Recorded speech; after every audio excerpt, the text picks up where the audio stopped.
नमस्कार दोस्तों, स्वागत है आप सभी का डिजिटल तैयारी में। मैं सौरभ भारती आप सभी का हार्दिक स्वागत करता हूं। दोस्तों, बात कर रहे थे हम प्लेटफॉर्म बुक की, और प्लेटफॉर्म बुक में हम लोग सॉल्यूशन कर रहे हैं ग्रुप डी के जो पेपर आयोजित हुए हैं वो। और आज हम करेंगे 24/9/2018 को शिफ्ट 2 में जो पेपर आयोजित हुआ है उसके बारे में चर्चा।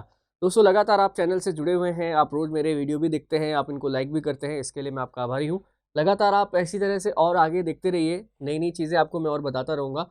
कम समय में ज़्यादा जानकारी के लिए ये वीडियो बड़े उपयोगी होने वाले हैं। तो देखिए, आज के पेपर का हमारा पहला सवाल क्या है। आधुनिक आवर्त सारणी के समूह में केवल 7 तत्व है। देखो, समूह आपको पता है ना, आवर्त सारणी के अंदर ये इस तरीके से जो बने हुए ना ग्रुप, 7 ग्रुप बने हुए हैं इस तरीके से, है ना। ठीक है। तो इसमें ये कह रहा है 7 तत्व किसमें है। तो अगर अपन पहले ग्रुप को ही चेक करें, फर्स्ट ग्रुप यही होता है। तो इसमें हलीना की रबड़ी सस्ती फ्री कितने हो गए, 1 2 3 4 5 6 7। और वैसे पहले ग्रुप में 7 ही होते हैं, है ना। तो फर्स्ट ग्रुप जो है, पहला समूह जो है, उसके अंदर कितने तत्व है? 7 तत्व है। ये फर्स्ट रो आती है ना, जो ये वाली बात कर रही है। वंशानुक्रम की इकाई है। वंशानुक्रम की इकाई इसमें से RNA, genotype, phenotype, gene. Gene होगी। जीन सी जो है, जो डीएनए के ऊपर चिपके हुए होते हैं, वही एक प्रजाति से दूसरी प्रजाति के अंदर ट्रांसफर होते हैं। विद्युत धारा के तापीय प्रभाव के व्यवहारिक अनुप्रयोग पर आधारित नहीं है। तापीय प्रभाव, थर्मल इफेक्ट। इलेक्ट्रिक घंटी, घंटी में तापीय प्रभाव का क्या काम है भाई? बाकी तो ठीक है, आयरन, केतली, टोस्टर, सबके अंदर हीटिंग इफेक्ट काम में आएगा। नारियल की छाल का निर्माण किससे होता है? देखिए, नारियल की छाल जो होती है ना, बहुत वो कठोर हो जाता है नारियल बाहर से। वो एक उत्तक बनता है, एक टिश्यू होता है जिसको बोलते हैं स्क्लेरन काइमा। स्क्लेरन काइमा जो टिश्यू है, वो नारियल को उसका वो हार्ड खोल जो होता है ना, वो देता है। अल्ट्रासाउंड उत्पन्न करके गेम खेलते हैं। यार, ये बड़ा ही अच्छा सा अजीब सा क्वेश्चन है ना। ये मैंने भी पहली बार ही सुना है, पर इसका आंसर है चूहे जो हैं आपस के अंदर। आपने कभी चूहों को देखा? कोई ची ची करके वो एक साउंड पैदा करते हैं, दैट इज अल्ट्रासाउंड होता है। दूसरे चूहे जो हैं वो एक दूसरे से कम्युनिकेट करके किसी प्रकार का गेम खेलते हैं, ये उसकी बात कर रहा है। नेक्स्ट देखो, कैलिफोर्नियम किस श्रेणी का सदस्य है? देखो, कैलिफोर्नियम का एटॉमिक नंबर है 98, और ये 92 से 98 वाले जो है ना, बेसिकली तो 109 तक जाते हैं। ये सब एक्टिनाइट श्रेणी के अंदर आते हैं। एक्टिनियम वगैरह जो है ना, यूरेनियम, थोरियम। सूर्य की ऊर्जा का स्रोत क्या है? सूर्य के अंदर नाभिकीय संलयन। आसान सवाल था। नाभिकीय संलयन आपको पता है ना, जिसको आप क्या बोलते हो? Nuclear fusion. देश के प्रमुख हिस्सों में भूजल संसाधनों की गंभीर समस्या को हल करने के लिए केंद्र सरकार द्वारा कौन सी योजना तैयार की गई है? देखो, ये 2018 के अंदर हुआ था। हमारे यहाँ पर कई स्थानों पर, कई शहरों के अंदर ना, भूमिगत जल का स्तर बहुत बढ़ गया है। अंडरग्राउंड वाटर है ना, बहुत ऊपर आ गया है। ये बड़ी समस्या है। इसके लिए अटल भूजल योजना एक शुरू की गई थी। 2.8 ग्राम वजन वाले लोहे के टुकड़े में आयरन के परमाणुओं की संख्या कितनी होगी? अच्छा, देखो, इसमें ये ऐसे होगा।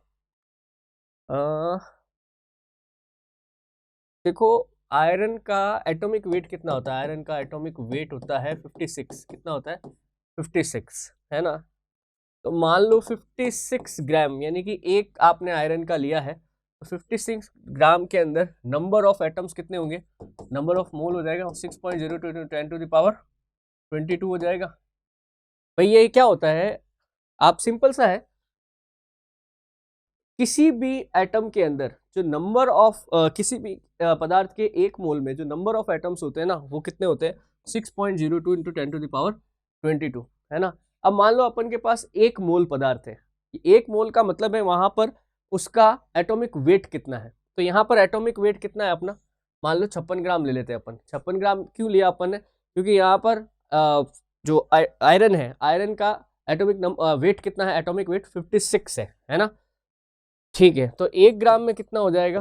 6.022 × 10⁻22, है ना। 1/56। अब ये कितना पूछ रहा है अपन से? 2.8 ग्राम पूछ रहा है। तो 2.8 ग्राम के अंदर ये कितना हो जाएगा? 6.022 10⁻22/56 गुणा 2.8। ठीक है, ये तो डायरेक्ट कट ही जाएगा। 28 दूना 56 ही हो जाएगा। एक ये हट गई, तो यहाँ पे पॉइंट लग गया। 28 एकम 28, 28 दूना 56, 20 बचेगा। उसको 2 से काटे अपन अगर, 2×6.0 एकम 2। ठीक है, 1 10 नीचे बचा हुआ है। ये ऊपर जाएगा तो एक पावर माइनस हो जाएगी, ये इसका सही आंसर आएगा यार, ये 3.011 इंटू 10⁻21। देखो वापस बता देता हूँ मैं, इधर देखो 2.8 था, एक आप भाग हटाओ, एक पॉइंट हटाओगे तो नीचे बटा 10 आ जाएगा, 28 एकम 28, 28 दूना 56, 2 इंटू 10 था ये, अब ये 2 से आप इसको भाग दोगे तो आएगा 3.01, 3.011। अब ये नीचे बटा 10 में तो बचा हुआ था, ये ऊपर जाएगा तो 10⁻−1 हो जाएगा, ये कितना है 10⁻22 है, माइनस हो जाएगी पावर, इंटू 10⁻21 आ जाएगा, बी आंसर सही है इसका। ठीक है, चलो नेक्स्ट। मुगल सराय रेलवे स्टेशन का नाम बदलकर निम्न में से किस प्रसिद्ध व्यक्ति के नाम कर दिया गया है? ये अभी हाल ही में किया गया था, मुगल सराय स्टेशन का नाम करके कर दिया गया था पंडित दीनदयाल उपाध्याय। ठीक है, पानी में अम्ल या क्षार का विलयन करने पर किस नाम से जाना जाता है? देखो पानी के अंदर जब आप अम्ल या क्षार डालते हो ना, एसिड या बेस आप वाटर से रिएक्ट करवाते हो, तो उसमें हमेशा जो एनर्जी है वो निकलती है, एग्जिबिट होती है, जिसको अपन एंडोथर्मिक यानी कि ऊष्माक्षेपी की क्रिया कहते हैं, सॉरी एक्सोथर्मिक कहते हैं, एक्सो मतलब निकलना। मुंबई की अनुवाद दिशा में स्थित है, इसके कारण यहाँ भारी बारिश होती है। अनुवाद का मतलब है पिछली, मतलब जैसे देखो आपको पता होगा, जैसे मुंबई यहाँ पर है ना, तो इसके यहाँ पीछे की तरफ जो है पश्चिमी घाट स्थित है, वेस्टर्न घाट से स्थित है, इसीलिए क्या होता है, जो नमी वाली हवाएं आती हैं तो इस पश्चिमी घाट से वो टकराती हैं और यहाँ पे खूब बारिशें करती है। तो ये बेसिकली पश्चिमी घाट की, वेस्टर्न घाट की बात कर रहे हैं। अनुवाद का मतलब होता है पीछे की तरफ, है ना। तो ये मुंबई है, बिल्कुल सटा हुआ है इससे, अरब सागर से, और थोड़ा आगे चलेंगे तो ये वेस्टर्न घाट आ जाता है। नेक्स्ट देखो, इसरो दूरसंचार उपग्रह GSAT-19 के सफल प्रक्षेपण के लिए निम्न में से कौन सा प्रक्षेपण यान उपयोग किया गया था? देखो ये अभी हाल ही में किया गया था, तब GSLV MK3D1, ये अब तक का, इसको याद भी रखना आप, MK का अब तक का सबसे भारी उपग्रह था, सबसे भारी हैवीएस्ट सैटेलाइट जो हमने लॉन्च किया, ये वो रॉकेट था। ऊष्माक्षेपी अभिक्रिया वो होती है जिसमें ऑक्सीजन की क्षति होती है, ऑक्सीजन प्राप्त होती है, ऊष्मा निकलती, ऊष्मा का अवशोषण होता है, ऊष्मा निकलती डी यार, अभी मैंने आपको बताया था, एक्सोथर्मिक और एंडोथर्मिक। ऊष्माक्षेपी, शेपी का मतलब होता है फेंकना, ऐसी रिएक्शन जिसमें से ऊष्मा निकलती है, एनर्जी निकलती है, बिल्कुल ठीक है। ऊर्जा का उपयोग करते हुए पारुवीक का गठन कहाँ होता है? देखो पारुवीक का जो गठन, ये विघटन होता है, ये डिकम्पोज होता है, ये माइटोकॉन्ड्रिया में होता है, बिल्कुल ठीक है।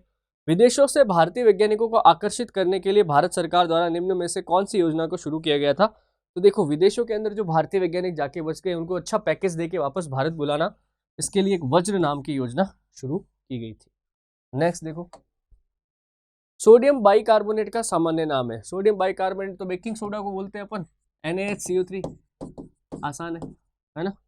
मछलीपट्टनम भारत के पूर्वी तट पर एक समृद्ध बंदरगाह है जो अपने काम के लिए प्रसिद्ध है, कलमकारी के लिए प्रसिद्ध है यार। कलमकारी क्या होती है? बेसिकली ये जो कपड़ा होता है ना, कपड़े के ऊपर पैटर्न्स बनाते हैं, ब्लॉक पैटर्न्स बनाते हैं, या फिर उनके ऊपर ऐसे खड्डे करके उनके अंदर कसीदाकारी करके या फिर रंग भर के कपड़ों को तैयार करते हैं। 700019 का पिन कोड है यार। देखो ये क्वेश्चन वैसे बड़ा ही अजीब सा है, इस पिन कोड बहुत कम ही लोगों को याद होंगे, जो वहां का होगा वहीं याद होंगे। तो ये पिन कोड बेसिकली पश्चिम बंगाल का है। एक निष्क्रिय गैस है, देखो निष्क्रिय गैसें कौन कौन सी है? हीलियम, नियॉन, जिनॉन, क्रिप्टॉन, ये आसान सवाल है। प्रोपेन का रासायनिक सूत्र है, देखो ये एन है, एल्केन है ना। अब यहाँ पे एल्क मतलब यहाँ पे प्रोपेन, प्रॉप जैसे आ जाता है, इसका मतलब है कार्बन की संख्या 3, है ना। अब ये एल्केन है तो उसका सूत्र क्या था? 2n+2, तो 3 रखो यहाँ पे, n की जगह 3 रखो।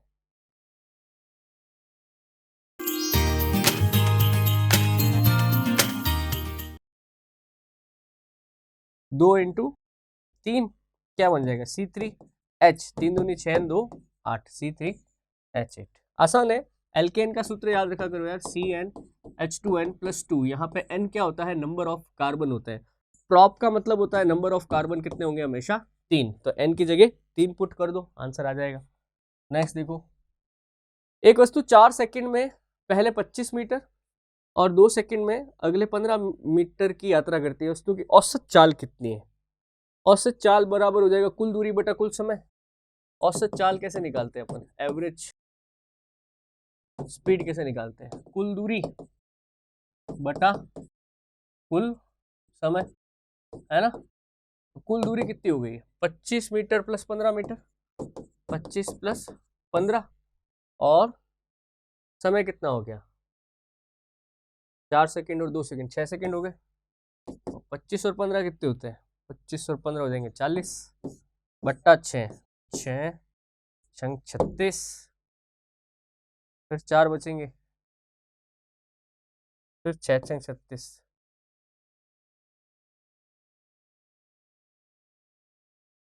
फिर 6 छंग 36, सीधा सीधा आगे चलते ही रहेगा, तो अंततः भाग लगता ही रहेगा 15, ठीक है, 6 का ही भाग लगेगा। ओके, तो औसत चाल है, चाल हमेशा क्या होती है, मीटर पर सेकंड या मीटर इंटू सेकंड की -1, तो 6.6 -1, ये वाला सही है, 6.6 इंटू 10⁻⁻⁻⁻, ठीक है, 6.6 आ रहा है, ये क्या करा है इसने, वो 6.6 आता है ना, तो ये अगली संख्या एक बढ़ जाती है, 7 कर देते हैं उसको। यदि एक वस्तु का वेग इसके शुरुआती वेग से दुगना हो जाता है तो गतिज ऊर्जा में कितनी वृद्धि हो जाएगी, आसान है। देखो काइनेटिक एनर्जी क्या है, हाफ एम वी स्क्वायर, ये क्या कह रहा है कि v कितना हो गया है, 2v हो गया है, 2v का स्क्वायर करना है, 2 दूनी 4, है ना। तो पहले मान लो क्या 1 इंटू वी स्क्वायर थी, अब कितनी है 4 इंटू वी स्क्वायर है, यानी कि काइनेटिक एनर्जी में कितनी वृद्धि होगी, 4 गुना की वृद्धि होगी। जंतुओं का सबसे बड़ा समूह है, देखो जंतुओं का सबसे बड़ा समूह है ऑर्थोपेडा, ऑर्थोपेडा के अंदर ये मक्खी, मच्छर, कॉकरोच ये सब आते हैं और इनकी संख्या बहुत होती है। एक मोबाइल को किसी बालकनी से गिराया गया है, यदि मोबाइल फोन का द्रव्यमान 0.5 kg 100 मीटर की ऊंचाई से गिराया गया है तो स्थितिज ऊर्जा, आसान है, पोटेंशियल एनर्जी पूछ रहा है, फॉर्मूला क्या है, mgh, m दे रखा है क्या, सही दे रखा है 0.5, g दे दिया इसने 10, h कितना है, h है 100 मीटर, ये रहा 100 मीटर, करके देख लो एक बार, तो इसको ऐसे कर दो, ये काट दो, 5 को 100 से गुणा करो, 500 जूल आएगा, है क्या, ये रहा 500 जूल, आसान था, mgh में डायरेक्ट पुट करना था, हो जाएगा ये तो। नेक्स्ट देखो, एक 70 kg का आदमी 50 न्यूटन के बल से 50 kg के आदमी को धक्का देता, तो 50 kg वाले आदमी ने दूसरे व्यक्ति को कितने बल से धकेला है। अच्छा, ये तो बिल्कुल सिंपल है, इसमें तो कुछ कैलकुलेशन भी नहीं करनी है, न्यूटन की गति का तीसरा नियम है। क्या कहता है नियम, कि अगर आप किसी वस्तु पर बल लगाते हैं तो उतना ही बल विपरीत दिशा में आपके ऊपर वापस लगता है, यानी कि 70 kg वाले ने 50 न्यूटन का बल एक जने पे लगाया है तो वापस उतना ही बल रिवर्स में इसको वापस महसूस होगा, आंसर इसका 50 न्यूटन ही होगा। जब 8 kg द्रव्यमान की वस्तु पर कोई बल 2 सेकंड कार्य करता है, वस्तु के वेग को 4 मीटर पर सेकंड से 9 मीटर पर सेकंड तक बढ़ा देता है, तो लगाए गए बल का परिमाण क्या होगा। अच्छा, बल पूछ रहे हैं ना, तो बल तो F बराबर m में होता है। अब a यहाँ पे एक्सेलरेशन है, एक्सेलरेशन तो दे नहीं रखा है इसने वेग दे रखा है, और वेग होता है एक्सेलरेशन मतलब dv/dt, ऐसे कर लो, और ठीक है, तो m तो है ही अपने पास 8, dv यानी कि चेंज ऑफ वेलोसिटी, d जहाँ पे भी आता है डेरिवेटिव मतलब चेंज, तो चेंज कितना हो रहा है 9 - 4, 4 से 9 हो गया ना, मतलब फाइनल माइनस इनिशियल होता है, तो final minus initial, okay, upon time, time कितना है 2 सेकेंड है, ये रहा 2 सेकेंड, ठीक है, 8 इंटू 9 में से 4 गए 5 बट्टा 2, 2 चौक 8, 5 चौक 20, 20 है, ये रहा 20।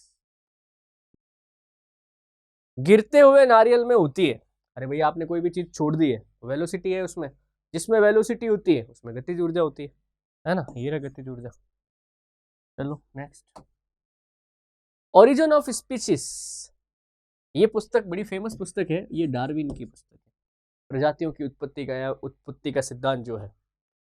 कौन सा एक विषम यौगिक है, अच्छा विषम यौगिक है, मेथेन, एथीन, एथेन, प्रोपेन, अच्छा ऑड वन आउट करना है, मतलब जो इसमें से मैच नहीं कर रहा है, तो आप देखो तो सारे एल्केन है, एल्केन समझते हो ना, मेथेन, एथेन, प्रोपेन, पर ये एल्कीन है, एथीन है ना, तो ये तीनों से अलग है एथीन।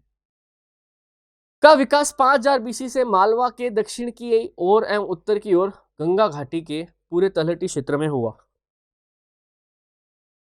देखो यार, ये क्वेश्चन थोड़ा सा गड़बड़ है, ये क्वेश्चन छोड़ना पड़ेगा यार अपन को, क्योंकि ये मैच ही नहीं कर रहा है, ये क्वेश्चन छोड़ो आप।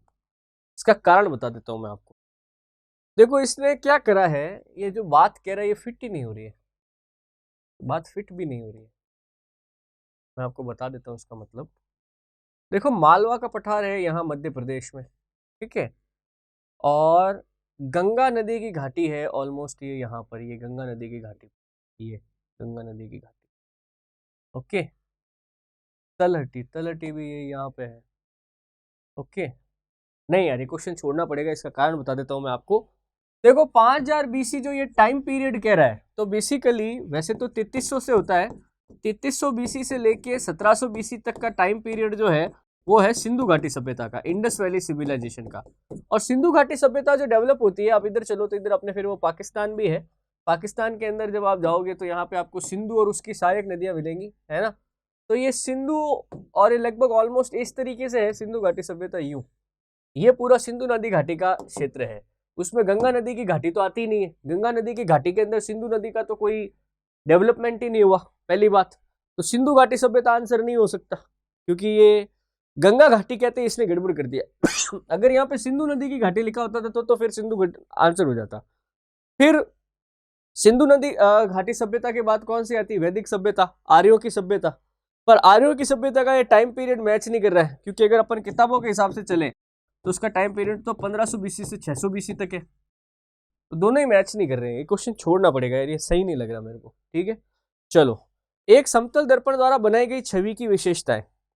देखो समतल दर्पण बोल रहा है, ये प्लेन मिरर की बात कर रहा है। प्लेन मिरर में आप जैसे हैं वो आपको वैसा ही दिखाता है, बात समझ रहे, मतलब आपका जो आकार वगैरह होता है ना वो बिल्कुल बराबर होता है, पर उसमें क्या है, आभासी छवि बनती है। आपका जो लेफ्ट है वो राइट दिखता है, राइट है जो लेफ्ट दिखता है, और इमेज एकदम सीधी बनती है।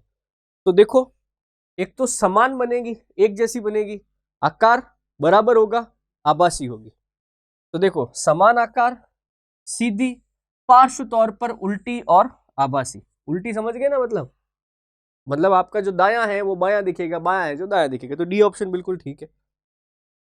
नेक्स्ट देखो, गैस की मात्रा व्युत्क्रमानुपाती होती है, यानी कि मात्रा व्युत्क्रमानुपाती होती है, इसका मतलब इनवर्सली प्रोपोर्शनल होती है।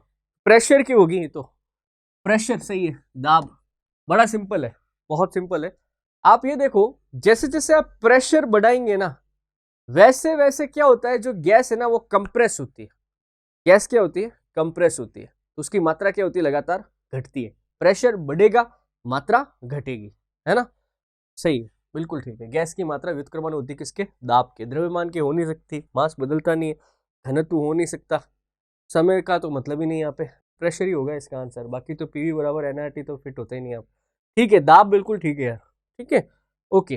तो दोस्तों ये हमारा आज का लास्ट क्वेश्चन था। आई होप आपको चीज़ें समझ में आ रही होंगी। देखो कभी भी कोई दिक्कत होती है ना किसी सवाल को समझने में, कभी कभी ऐसा भी मैंने देखा है, मैं किसी चीज़ का कोई आंसर बता रहा हूँ और आप लोग, कई बार हो जाता है कि यार आपको या तो उसका आंसर कहीं गलत सुना हुआ है या पढ़ा हुआ है, या आपके ओपिनियन में कोई और आंसर हो सकता है ना। तो आप ओपन प्लेटफॉर्म है डिस्कस करने के लिए, आप ज़रूर मुझे कमेंट करें, मैं देखता रहता हूँ कमेंट, मैं आपको ज़रूर रिप्लाई करूँगा, ठीक है। कोई दिक्कत आती है तो इस पेपर में अपन इतना ही करते हैं, नेक्स्ट पेपर में फिर से मिलते हैं, तब तक के लिए धन्यवाद। Please like, share